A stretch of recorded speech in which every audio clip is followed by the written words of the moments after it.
Et nous redémarrons ces activités alors que Madame la ministre Muriel Pénicaud nous rejoint dans la salle et merci à elle.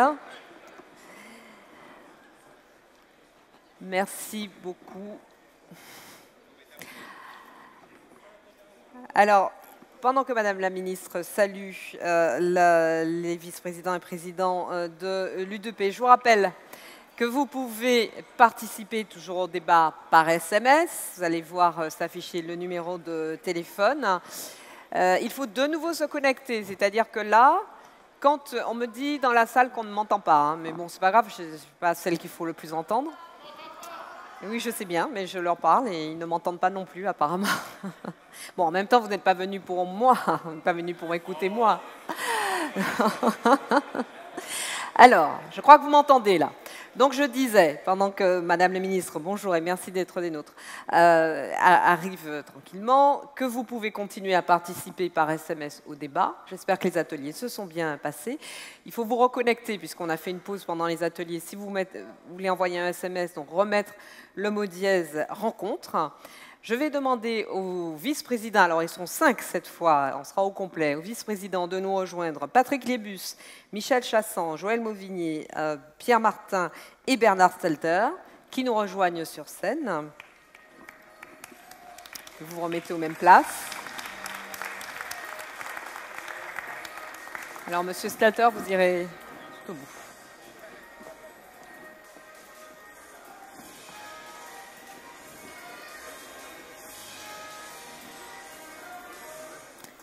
Ça s'est bien passé, les ateliers?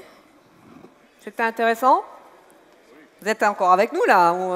Je n'ai pas encore complètement amorti. D'accord. Parce qu'il va falloir faire la restitution tout à l'heure. Donc, j'espère que vous avez bien travaillé. Les photographes, je pense, sont pas loin d'avoir terminé. Je vais vous demander d'applaudir avec toute la chaleur qu'il se doit Madame la ministre du Travail, Muriel Pénicaud, et le président de l'U2P, Alain Griset.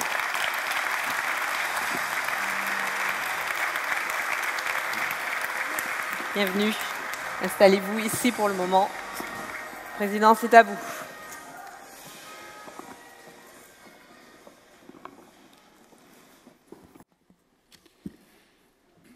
Madame la ministre, chère Muriel Pénicaud, mesdames et messieurs les parlementaires, mesdames et messieurs les présidents, mesdames et messieurs, chers amis.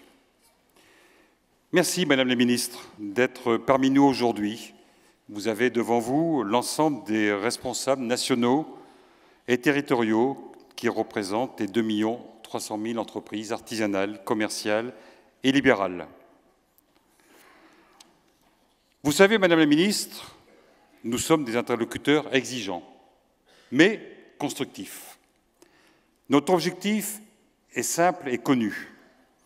C'est une meilleure prise en compte des entreprises de proximité dans les politiques publiques et en particulier celles menées par le gouvernement. Certes, il arrive que nous n'ayons pas toujours les mêmes positions, mais je tiens à témoigner devant ici mes collègues de la qualité des relations que nous avons avec vous-même d'abord, avec votre cabinet. Et c'est tout à fait important dans le cadre des réformes dont vous avez la charge. Permettez-moi d'abord d'évoquer à nouveau les ordonnances travail, sur lesquelles nous avons consacré un atelier, débat, sur ce sujet au cours de cette matinée, auquel a participé votre directeur de cabinet, Antoine Fouché. Nous nous sommes particulièrement félicités de la méthode que vous avez retenue pour élaborer ces ordonnances qui modifient le Code du travail. Pour la première fois depuis longtemps, j'insiste là-dessus, les caractéristiques de nos entreprises artisanales, commerciales et libérales ont été véritablement prises en compte. Je pense en particulier à la bonne articulation entre accords de branche et accords d'entreprise. Le rôle des branches professionnelles a en effet été conforté pour leur permettre d'exercer pleinement leurs fonctions de régulation économique et sociale. En outre, ces ordonnances prévoient l'obligation de prendre en compte les entreprises de moins de 50 salariés lors des négociations de branche, de sorte que les spécificités de nos entreprises ne puissent plus être oubliées. Les nouvelles dispositions permettent enfin aux chefs d'entreprise artisanales, commerciales ou libérales, en particulier de moins de 20 salariés, d'adapter certaines règles d'organisation du travail après consultation des salariés. Ce choix est conforme à la réalité des entreprises de proximité, dans lesquelles le dialogue entre employeurs et salariés est quotidien. Enfin, la représentation des salariés est simplifiée dans les entreprises de 11 à 19, ce qui est de nature à rassurer les chefs d'entreprise. Dommage, en revanche, que le gouvernement ne soit pas allé jusqu'au bout de cette logique en portant le seuil social de 11 à 20 salariés, comme nous le souhaitons. Par ailleurs, toute la partie visant à sécuriser l'entreprise face au risque de licenciement répond largement aux priorités mises en avant par l'UDP dans le cadre de la concertation.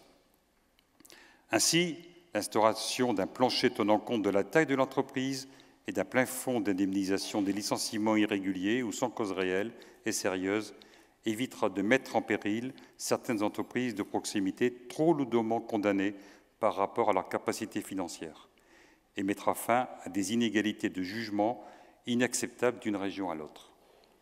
L'UDP a également été entendue sur la nécessité de juger les licenciements sur des questions de fond plutôt que des procédures.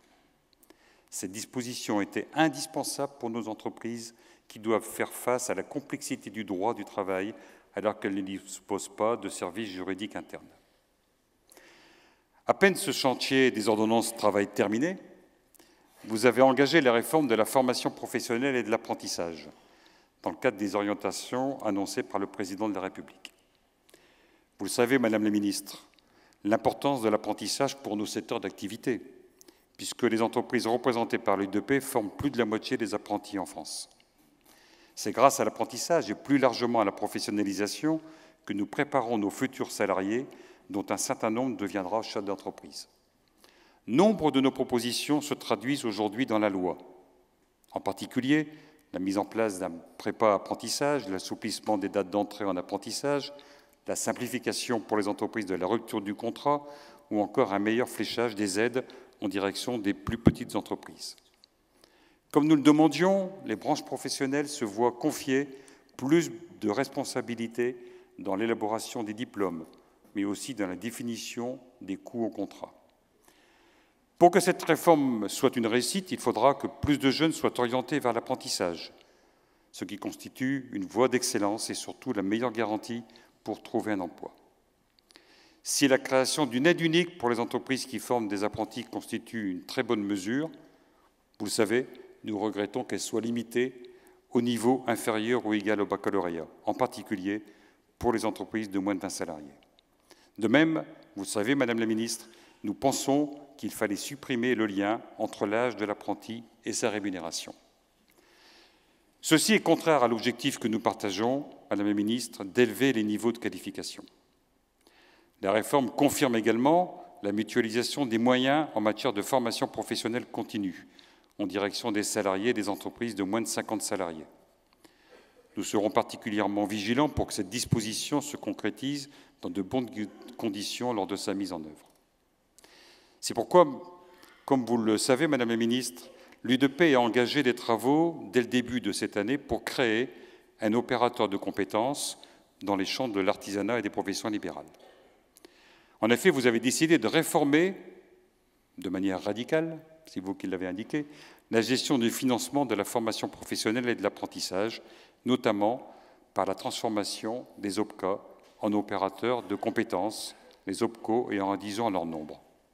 Or, la réussite de cette réforme passe par la création d'un outil adapté aux entreprises de l'artisanat, du commerce de proximité et des professions libérales. C'est la condition pour développer la formation des salariés des plus petites entreprises et développer l'apprentissage. Comme vous l'avez d'ailleurs dit vous-même, l'accès à la formation en France n'est pas bon, en particulier pour les salariés des petites entreprises. Or, et nous en avons maintenant la preuve, cela tient pour partie au fonctionnement actuel de certains OPCA. Nous avons donc, dans un premier temps, engagé une négociation avec les 5 organisations syndicales de salariés pour transformer Acte-Alliance, OPCA des professions libérales, en OPCA des entreprises de proximité. Ceci a abouti à la conclusion d'un accord, le 13 juillet dernier, qui a déjà été signé par 4 organisations syndicales de salariés. Nous engagerons, dans les tout prochains jours, une nouvelle négociation pour transformer cet OPCA en opérateurs de compétences. Nous constatons avec satisfaction que cette démarche rejoint les propositions du rapport Marx-Bagorski qui vous a été remis récemment. En effet, ce rapport préconise la création de 11 OPCO, dont un dédié aux métiers de l'artisanat et des services de proximité, incluant les secteurs de l'artisanat, du commerce de proximité, des professions libérales, de l'hôtellerie-restauration et du tourisme. Nous comptons, Madame, avec confiance sur votre décision positive sur la création au premier trimestre prochain de cet opérateur de compétences, et permettez-moi de préciser, qui doit légitimement être majoritairement géré par l'U2P. L'enjeu de cette création de ce nouvel outil est primordial car il conditionne les réponses à apporter à nos entreprises en matière de besoins en compétences. Et vous l'avez très bien dit, Madame la Ministre, le premier marqueur du chômage, c'est le manque de qualification et la meilleure protection, c'est la formation. Ceci me permet de faire le lien avec l'autre grand chantier que vous avez ouvert, celui de l'assurance chômage. Comment pouvons-nous accepter un taux de chômage qui reste encore l'un des plus élevés de l'Union européenne et constater, jour après jour, vous l'avez fait vous-même, que de nombreuses offres d'emploi ne sont pas pourvues, en particulier dans nos entreprises. Force est de constater une inadéquation entre les besoins de nos entreprises et la qualification des chômeurs qui sortent du système de formation initiale pour les plus jeunes, mais également globalement du monde du travail et de la non-qualification de certains chômeurs. Certes, ce sujet n'est pas nouveau, mais on l'a vu s'amplifier il y a quelques mois avec une reprise que nous avons connue, même si elle a été fragile, mais on l'a constaté, une reprise dans nos activités. Et les emplois non pourvus risquent, à terme, nous le pensons, pour partie, de contribuer au ralentissement du rythme de la croissance. La réforme de l'apprentissage et de la formation professionnelle nous apporte un nombre de réponses intéressantes. En ce qui concerne l'assurance chômage, nous sommes favorables à vos orientations visant à faciliter la reprise d'un emploi. Par contre, disons-le très clairement, nous sommes totalement opposés à toute mesure qui pourrait pénaliser le recours aux contrats courts pour nos entreprises. Car ce recours au CDD ne constitue en rien, en ce qui nous concerne, une quelconque optimisation, mais une réponse à un réel besoin qui ne peut aucunement être remplacé dans nos entreprises par un emploi à temps plein. Car si vous alourdissez le coût des CDD dans nos entreprises, vous risquez de fragiliser l'entreprise elle-même qui ne pourrait plus répondre à certains marchés. Et puis, on est entre nous, on va dire les choses. De plus, nos entreprises pourraient avoir l'idée, comme le font déjà un certain nombre de grands groupes, notamment dans les plateformes de numérique, de ne plus recourir au CDD du tout et d'utiliser des micro-entrepreneurs comme variable d'ajustement, ce qui naturellement ne serait pas bon pour personne, y compris pour nos entreprises. Pensez notamment à nos collègues de l'alimentation qui organisent de manière occasionnelle des réceptions et qui naturellement ne prennent pas des CDD pour optimiser la gestion de leur personnel. Enfin, vous allez ouvrir dans quelques jours le chantier de la santé au travail. Nous contribuerons positivement à la négociation, en particulier pour simplifier les procédures pour la médecine du travail, pour la CARSAT et toute autre structure ayant comme axe prioritaire la prévention. Et là-dessus, Patrick Lébus est prêt d'ores et déjà, jour et nuit, pendant plusieurs semaines, à être aux côtés des autres négociateurs pour qu'on aboutisse positivement dans ces domaines, et je le remercie très sincèrement. Pour conclure, Madame la Ministre, je souhaite insister sur le fait que nous sommes entrés dans une période de réforme extrêmement importante pour notre pays. Assurance chômage, santé au travail, retraite, la loi Pacte. Je disais encore il y a quelques jours que dans un an, on vivra dans un monde différent pour nos entreprises. Et il est important, au bout du compte, que nos caractéristiques permettent à nos entreprises de se développer. Vous connaissez notre potentiel en termes de cotisation sociale et fiscale, d'aménagement du territoire, de formation des jeunes. Aussi, il faut que ces réformes soient élaborées en prenant en compte nos entreprises de proximité, comme vous l'avez fait pour la réforme du Code du travail. C'est une des conditions de la réussite de ces réformes. Elles doivent créer un environnement législatif, réglementaire, qui correspond à la réalité et aux besoins de nos entreprises.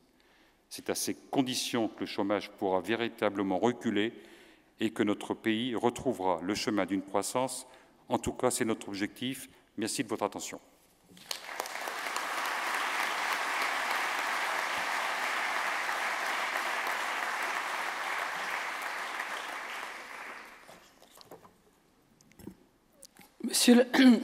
Alors, pour ceux qui me connaissent, je n'ai pas tout à fait ma voix normale.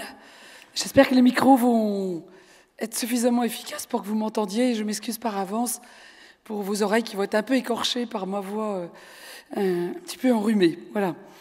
Monsieur le Président, Messieurs les Présidents, Mesdames et Messieurs les parlementaires, Mesdames et Messieurs, pour moi c'est un honneur et un plaisir d'être avec vous aujourd'hui, tout simplement parce que les entreprises de proximité, l'artisanat, les professions libérales, l'ensemble des entreprises que vous représentez, eh bien, c'est le poumon économique de nos territoires, on le sait, et vous êtes le premier employeur de France. Donc, en tant que ministre du Travail, en charge aussi de l'emploi, de la formation, évidemment, c'est essentiel. Alors, oui, le gouvernement porte une attention particulière aux TPE-PME, d'abord parce que vous êtes le premier employeur, mais vous êtes aussi le premier créateur d'emplois. La dynamique de création d'emplois, elle est d'abord dans les TPE, dans les PME et dans les ETI, oui, moins c'est vous, mais elle n'est pas dans les grands groupes qui sont utiles, qui portent loin les flambeaux et l'économie française, mais en termes d'impact dans les territoires sur l'emploi, vous êtes en première ligne. C'est pour cela que dans l'action de mon ministère, depuis 16 mois, et vous savez que ce n'est pas un argument de séance que je dis aujourd'hui, je l'ai répété continuellement sur toutes nos réformes, il faut mettre les TPE, PME au cœur du système. De façon traditionnelle, quand on fait des réformes du marché du travail en France, on fait, et c'est très bien, des négociations ou des concertations avec les partenaires sociaux. Mais traditionnellement, par effet de structure, la plupart des représentants, côté patronal et syndical, venaient des grandes entreprises. Donc on a un schéma mental trouvé de façon très forte dans le Code du travail, qui est en gros plutôt conçu pour des grandes entreprises, et après on demande aux petites de s'adapter. Ce qu'on veut faire, ce qu'on a commencé à faire, c'est l'inverse.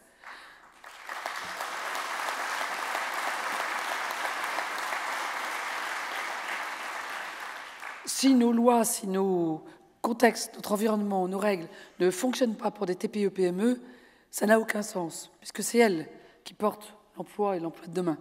Et si elles marchent pour les TPE-PME, de surcroît, elles marcheront pour les grandes et tout ira bien. Donc en fait, il faut inverser le raisonnement.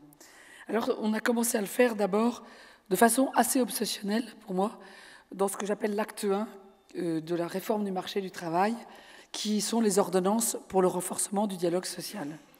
Alors, vous l'avez cité, on a pensé aux TPE-PME de façon assez systématique. D'abord, le barème des prud'hommes, le fait d'avoir des règles du jeu claires, connues, visibles, ça a embêté toutes les entreprises peut-être, ou ça a inquiété les entreprises, ça a inquiété aussi les demandeurs d'emploi qui n'avaient pas de visibilité, mais c'est surtout les petites qui étaient pénalisées, qui n'ont pas facilement des recours à des avocats, qui n'ont pas de DRH et qui ne savaient pas comment gérer cette situation des prud'hommes. Et cette peur de l'embauche, moi je l'ai vue vraiment changer. Après les ordonnances, à l'automne dernier, j'ai fait une dizaine de réunions avec des TPE, PME dans toute la France. J'ai vu environ 6 000 patrons de TPE, PME. Et le mot qui revenait le plus souvent, c'est « on n'a plus peur d'embaucher ». Et pour moi, ça c'est énorme. Parce que ce qu'on voit d'ailleurs dans le constat, c'est qu'aujourd'hui, il y a plus de recours à la médiation, les contentieux baissent, c'est mieux pour les demandeurs, c'est mieux pour les salariés qui perdent leur emploi, parce que 2 ans de recours, c'est pas bien non plus pour les salariés, et puis c'est mieux pour les entreprises. Je pense qu'aller vers plus de médiation, plus de contractuels et moins de conflits, c'est quand même le sens de l'histoire. Et c'est le sens que nous voulons encourager. Le deuxième point, c'est le référendum dans les TPE de moins de 20 salariés. Pour qu'un artisan, un charcutier, un boulanger, un cabinet dentaire puissent accéder à la même souplesse, à la même flexibilité qu'un grand groupe. C'était quand même un paradoxe qu'on pouvait négocier avec plus de flexibilité dans une grande entreprise que dans une petite où pourtant on dialogue directement tous les jours avec les salariés. Et donc maintenant, ça a démarré. Avant les ordonnances, c'était interdit. Il y a maintenant, à cette date, 364 accords qui ont été signés dans les entreprises de moins de 20 salariés. C'est le tout début. Vous êtes nombreux, vous êtes plus d'1 million à avoir des salariés. Mais je crois que le fait d'avoir commencé montre que c'était le bon sens. Et pourtant, ces accords, ils portent sur des choses sensibles. La rémunération, le temps de travail. Donc, on parle bien de choses qui concernent directement la marche de l'entreprise. Troisièmement, la réforme des règles de licenciement. Et ça, c'est quelque chose que vous nous avez beaucoup remonté à l'UDP et dans tous les contacts terrain. C'était la forme qui l'emportait sur le fond. On pouvait être condamné au prud'homme parce qu'on avait mal rempli, parce qu'on ne savait pas exactement les codes pour remplir. Ça, c'est terminé. Maintenant, on juge au fond et pas sur la forme. Et je pense que ça crée un sentiment d'absurdité et d'injustice qui n'était pas acceptable. Le quatrième point, c'était la réforme de la pénibilité. Notre gouvernement est arrivé quelques mois avant la mise en œuvre dans les TPE-PME de la réforme de la pénibilité. Là aussi, on a écouté ce que vous disiez. On a vu que le principe était excellent. Bien sûr que des salariés qui ont eu des conditions de travail pénibles doivent pouvoir partir à la retraite plus tôt, bien sûr. Mais la manière dont c'était prévu était une usine à gaz. On ne pouvait pas passer des heures à compter combien de temps dans l'agriculture ou dans un chantier du bâtiment, il y avait eu des heures d'exposition pénible. Donc on a changé les règles. Ça nous a été reproché par certains. Mais je crois qu'à la fin, on va faire mieux de prévention, on va en reparler. Et on a fait quelque chose qui avait du sens et qui n'était pas paralysant. Quelque chose encore à venir, c'est le code du travail numérique. Parce qu'aujourd'hui, le code du travail, ça reste quand même assez indigeste. On en a besoin du code du travail, mais il faut qu'il soit conçu là aussi en lecture rapide pour les TPE. C'est-à-dire, au lieu de partir de droit, il faut que vous puissiez le lire en disant « Voilà, je suis un artisan du bâtiment, je veux embaucher. Quelles sont les règles en matière horaire ? La loi et la convention, à la limite l'artisan. Ce qui est de la loi et c'est de la convention, c'est surtout le résultat qui compte. C'est quel est l'horaire que je peux faire dans le bâtiment. Et donc ce service-là, nous sommes en train de le construire. Alors moi j'ai une demande par rapport aux ordonnances. C'est que évidemment, les lois, ça n'est que le cadre. Ça n'a de sens et ça n'existe que si vous en servez. Et vous avez commencé à le faire dans les entreprises. Je pense que dans les branches, et vous l'avez cité, Monsieur le Président, on a donné une large marge de manœuvre aux accords de branche en leur demandant que tous prennent en mesure la situation des TPE-PME. C'est-à-dire que le ministre du Travail, moi aujourd'hui, les autres plus tard, ne pourront pas étendre des accords de branche si on n'a pas pris en compte la situation des TPE-PME. Alors soit l'accord de branche fonctionne très bien pour toutes les tailles, mais on l'a vérifié. Soit il faut adapter par des accords types ou sous d'autres formes. Mais maintenant, les branches, et vous représentez de nombreuses branches, ont une marge de manœuvre plus grande. Et donc, je vous incite vraiment maintenant à profiter de cette liberté de négociation que vous avez au niveau des branches pour vous en servir. Alors, l'acte 2, c'était vraiment la stratégie de compétences à travers la loi pour la liberté de choisir son avenir professionnel et le plan d'investissement compétences. Pour moi, c'est le sujet peut-être le plus structurant de ce que nous faisons ensemble et ce que nous pouvons faire ensemble pour le futur. Je pense que nous voyons tous la même chose, le bouleversement des métiers, le bouleversement des technologies, qui concerne aussi bien un artisan, un commerçant, une profession libérale, qu'un grand groupe. La transition écologique concerne tout le bâtiment, le transport, de nombreux métiers de petites entreprises, et la transition numérique. Alors là, je crois que c'est vraiment tout le monde. Il n'y a pas un métier qui change, parce que la relation client change, parce que c'est aussi l'occasion éventuellement de pouvoir exporter, parce que les relations avec les fournisseurs, les donneurs d'ordre changent. Et donc, cet enjeu des compétences, cet enjeu de la digitalisation, pour moi, il est vital. Il est vital pour vos entreprises demain, pour réussir. Il est vital pour vos salariés, il est vital pour vous. Et donc, pour cela, ça nous paraissait très important, d'abord, de créer l'élan sur l'apprentissage. Grâce à votre secteur, vous l'avez dit, quasiment la moitié des apprentis, et en particulier dans l'artisanat, je salue l'action de l'artisanat à travers Bernard Stalter, qui est particulièrement le fer de lance aujourd'hui de l'artisanat, de l'apprentissage, mais aujourd'hui c'est dans tous les secteurs, les professions libérales, l'industrie, évidemment le bâtiment. Patrick Lébus depuis toujours a été aussi dans les fers de lance de l'apprentissage. Maintenant c'est tous les secteurs qui sont concernés Et donc, on a voulu déverrouiller tout ce qui empêchait de développer l'apprentissage. Parce qu'on est tous, vous êtes chef d'entreprise, on est en même temps citoyen, on est parents. Comment on peut accepter que plus d'1 million de jeunes dans ce pays soient ni en apprentissage, ni au lycée, ni à l'université, ni au travail? Mais c'est terrible pour eux, c'est angoissant pour les parents, mais c'est terrible pour vous. C'est toutes les ressources que vous n'avez pas, qui n'ont pas les compétences que vous cherchez tous les jours et que vous ne trouvez pas. Donc cet élan national vers l'apprentissage, je pense qu'aujourd'hui, à travers la loi Avenir Pro, on a les conditions pour le réussir et on a le contexte parce que aussi il y a une reprise de l'activité. Alors dans la loi, eh bien, on a donné beaucoup de pouvoir aux branches. Ça n'a pas plu à tout le monde, mais ça plaît à certains et je suis persuadée que c'est la bonne voie. D'abord, c'est vous qui allez écrire les contenus professionnels des diplômes. On était le seul pays d'Europe où les diplômes étaient, même le contenu professionnel, était écrit par l'administration de l'État, ministère de l'Éducation, ministère du Travail et autres. Je pense que c'est vous qui savez le mieux dire quels sont les métiers d'aujourd'hui et de demain. Ce qui fait que le diplôme complet sera co-construit. Mine de rien, c'est une vraie révolution qui me donne beaucoup d'espoir. Parce qu'aujourd'hui, figurez-vous qu'on ne rénove dans notre système actuel les diplômes que tous les 5 ans. Alors on fait une cathédrale tous les 5 ans, enfin 2-3 ans pour s'apercevoir qu'il n'est plus à jour, 5 ans pour l'établir, 2 ans pour sortir les premiers apprentis, 10 ans. Ben, votre métier, il a changé en 10 ans. Donc, je sais qu'il faut aller sur des blocs de compétences plus simples, plus évolutifs, des petits ajustements chaque année s'il faut. Je sais que vous allez prendre tout ça en main. Je compte sur vous, parce que vraiment, ça fait mal au cœur d'aller parfois dans des centres de formation d'apprentissage, et puis les CFA eux-mêmes qui disent bon, heureusement qu'il y a des entreprises qui leur donnent le compliment, parce que nous, il y a des choses qui ne sont pas dans le diplôme, et c'est pourtant ça qu'il faudrait apprendre. Donc voilà, ça c'est vraiment un point important. Le deuxième, c'est les fameux coûts au contrat, c'est-à-dire c'est vous, dans les branches, qui allez définir, parce que c'est à vous de savoir combien ça coûte de former un CAP cuisinier ou un bac pro électricien. Aujourd'hui, d'une région à l'autre, le même CAP cuisinier, ce n'est pas un exemple au hasard, mais il y en a des dizaines comme ça.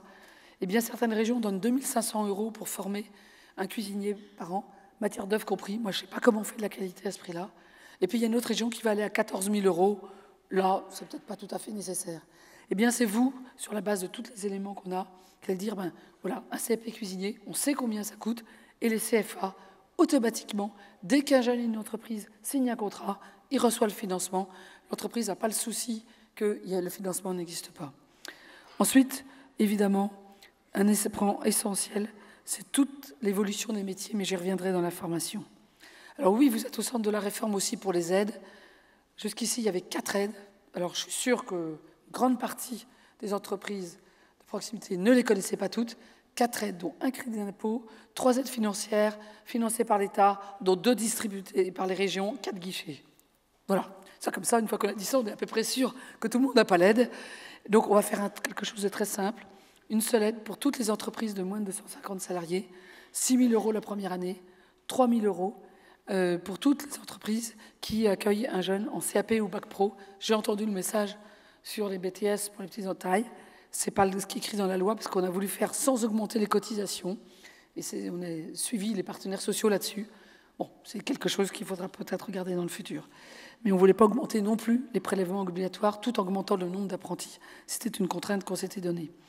Et vous n'aurez plus à faire tous les guichets, puisque dès l'enregistrement du contrat, vous recevrez l'aide automatiquement, et ce, dès 2019. Ensuite, le coût de l'apprenti. Ben, souvent, le coût de l'apprenti, il est moins cher que ce qu'on croit. Mais comme l'aide, elle arrive après ou elle n'arrive pas, c'est votre expert comptable qui sait le coût réel.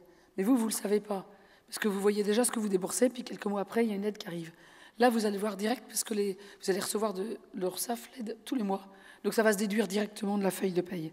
Et dans ce qu'on a prévu, eh bien, le coût au contrat pour un jeune de 16 à 18 ans en apprentissage, le reste à charge pour vous, c'est 65 € par mois la première année, 441 la deuxième, 400 et 700 à peu près au niveau du Bac Pro. Donc vraiment, c'est quelque chose qui fait sens et qui n'empêcherait pas votre effort de formation. Sur le droit du travail, on a simplifié toute une série de bizarreries qu'on avait dans le Code du travail. Les boulangers n'avaient pas le droit, sauf dérogation express de l'inspection du travail, d'apprendre à faire le pain à des jeunes de 16 à 18 ans avant 6 heures du matin. Alors évidemment, quand on dit ça, ça fait un peu rire quand on connaît la boulangerie. Maintenant, voilà, vous pourrez former aux heures où vous faites le pain. C'est quand même plus pratique pour qu'ils apprennent à faire le pain. Voilà.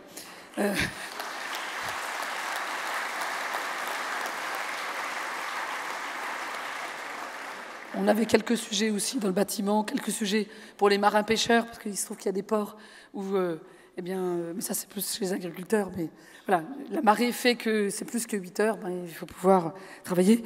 Et quelque chose de très important, surtout pour le bâtiment, sur les chantiers, c'est que le jeune puisse travailler 40 heures si tout le chantier est à 40 heures. Parce qu'aujourd'hui, la réalité, c'est que le jeune, le vendredi après-midi, il est dans la camionnette avec son iPhone, pendant que tout le monde travaille, il n'apprend rien, il s'embête, et ça ne sert à rien.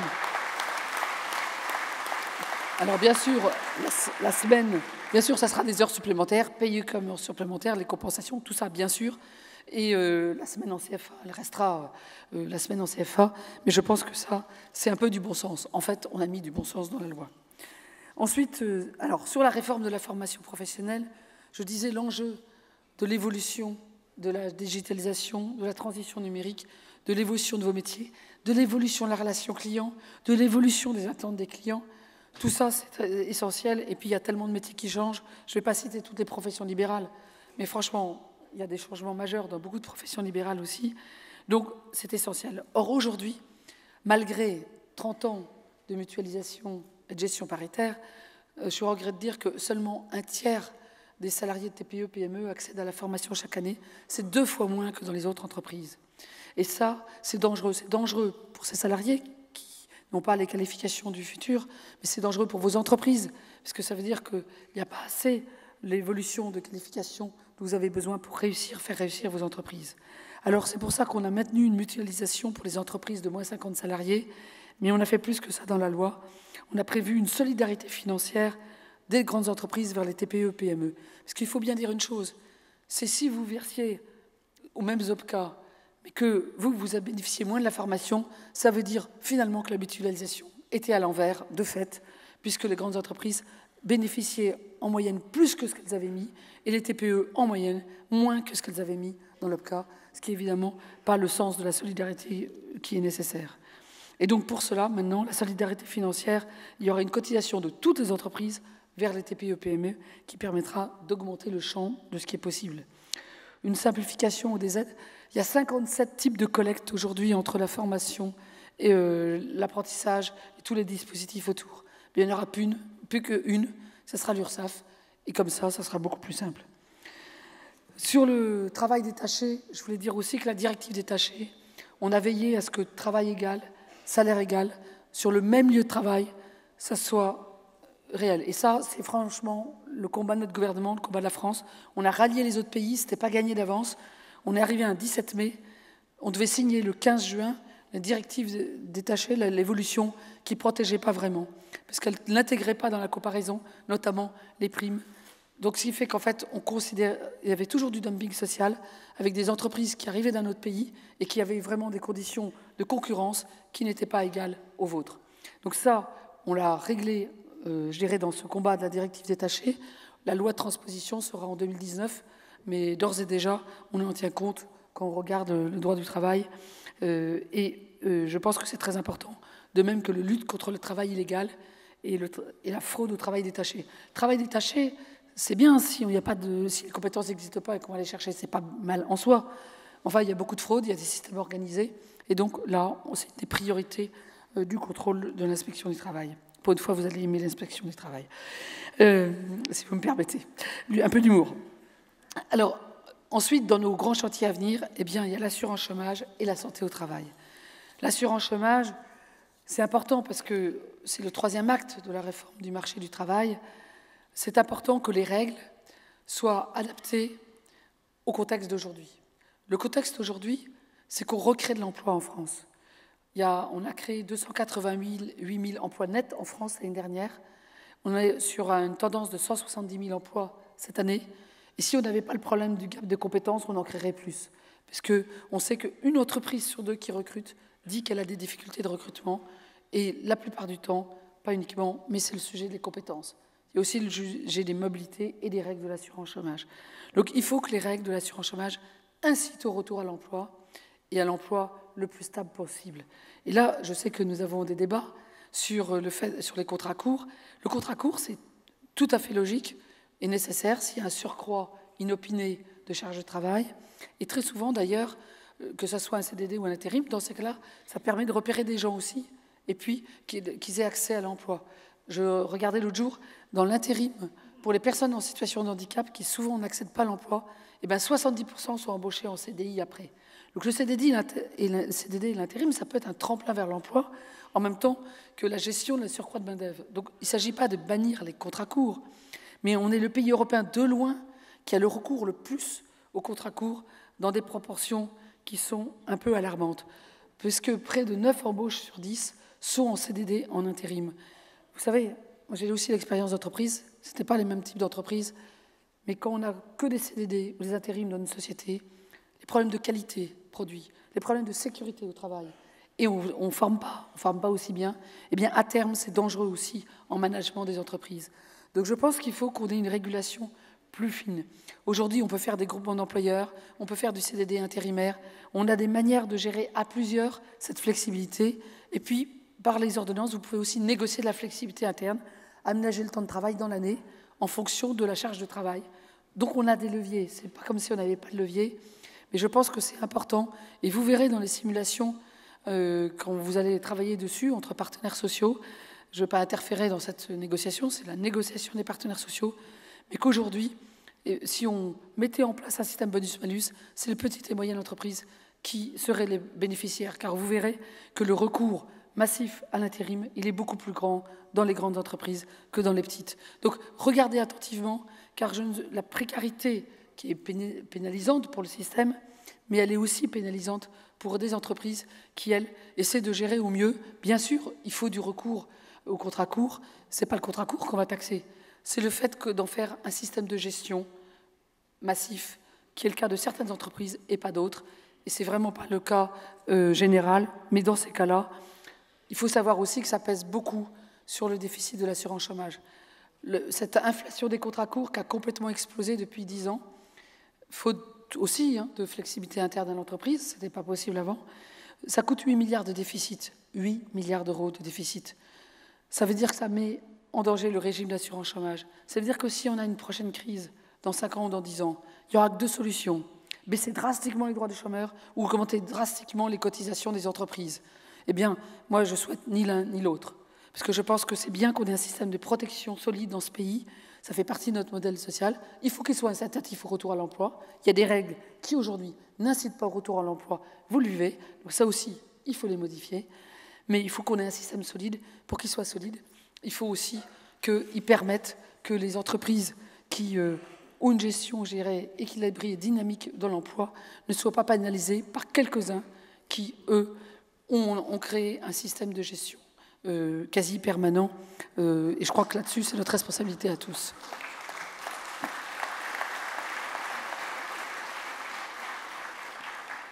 Enfin, je voudrais dire quelque chose. Je voudrais dire 2 choses en fine. D'abord, les entreprises que les Français aiment, c'est vous.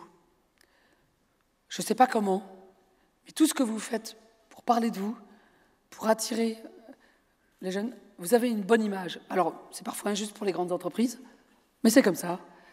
Parce que vous êtes des métiers de proximité, parce que les gens vous connaissent, parce qu'ils mettent un visage sur vos noms, parce qu'ils connaissent, tout le monde connaît un boulanger, une profession libérale, un artisan du bâtiment, tout le monde. Je crois que cette proximité, elle fait que vous êtes appréciés par nos concitoyens. Est-ce qu'on peut, ensemble, réussir que ça se transforme aussi, qu'on arrive à attirer les jeunes et les ressources? Parce que c'est vrai qu'au niveau de l'emploi, vous avez plus de difficultés à recruter, pour autant. Et là, dans la loi apprentissage, je terminerai là-dessus, il y a une opportunité formidable qui s'ouvre. On a mis dans la loi, et c'est une grande révolution, avec mon collègue Jean-Michel Blanquer, que désormais, de la 4e à la 1re, chaque année, pour tous les élèves, qu'ils soient en succès, pas en succès, selon les critères scolaires, parce que beaucoup d'entre vous qui sont chefs d'entreprise, ils n'ont pas forcément aimé l'école, ils peuvent faire des grandes carrières et avoir des grands succès. Donc on sait tous que c'est complètement injuste et que ce n'est pas parce qu'on n'aime pas l'école entre 12 et 15 ans qu'on ne peut pas réussir et qu'on ne peut pas faire l'excellence. La vie montre le contraire. Mais il y a tellement de parents qui ne le savent pas. Il y a tellement d'enfants qui ne le savent pas. Et donc pour cela, il y aura 54 heures par an pour chaque élève, tous les élèves, pour découvrir les métiers de la 4e à la 1re. Alors il faut investir ce champ. C'est les régions, les professions, avec les collèges et les lycées, qui vont organiser ça. Et vous savez, le meilleur témoignage, c'est le vôtre.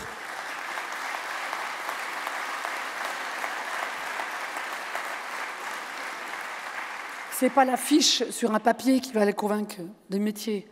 C'est vous avec votre passion, vous qui expliquerez que vous êtes devenu chef d'entreprise grâce à l'apprentissage. Vous allez envoyer vos apprentis qui ont 22 ans, qui ont les yeux qui brillent, qui sont passionnés, vos maîtres d'apprentissage. Ça sera le meilleur témoignage. Envoyez des jeunes dans vos entreprises. Les jeunes, ils vont dire « Ah bon, il a 22 ans, il fait ça, il a ses responsabilités, il a l'air de s'éclater. Je peux faire un stage ?»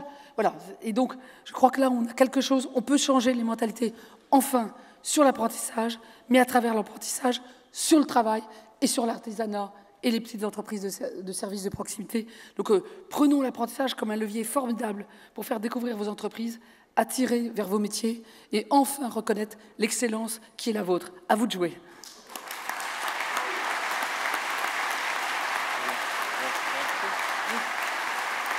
On n'a pas répondu sur l'opto. Ah non. Bon, ben, ça, C'est bon quand même. oui, oui. Hein?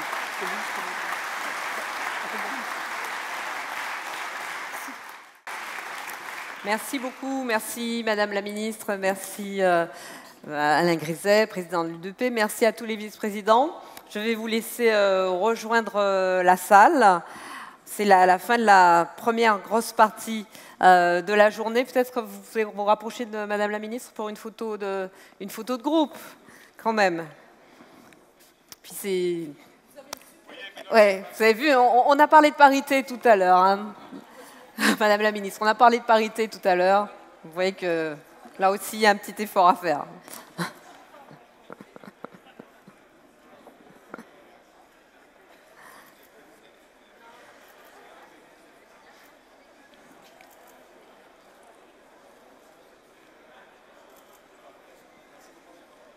Merci beaucoup. Vous pouvez de nouveau applaudir Madame la Ministre.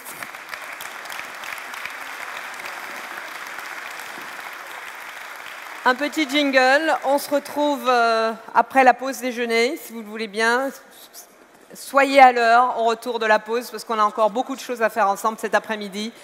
Retour ici à 14h15. À tout à l'heure.